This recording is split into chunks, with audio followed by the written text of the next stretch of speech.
How to stream on TikTok. Hello everybody, welcome back to the channel. Today I'll guide you on how you can stream on TikTok. Now streaming on TikTok or going live on TikTok is quite simple and easy, so let me guide you through.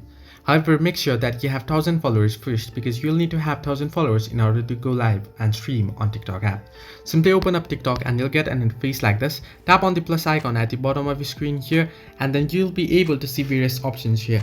Now simply at the bottom of the screen you can see upload, camera, stories option. Swipe all the way to the right until you find the option live here.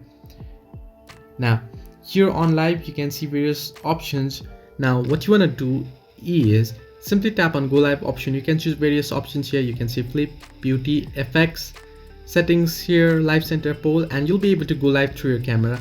However, if you want to stream your games from your mobile phone, from your device, what you want to do is tap on live studio here and tap on get access here. Now you'll have to get access to go live here. You can see, however, you'll have to have certain requirements now to order to get access to it.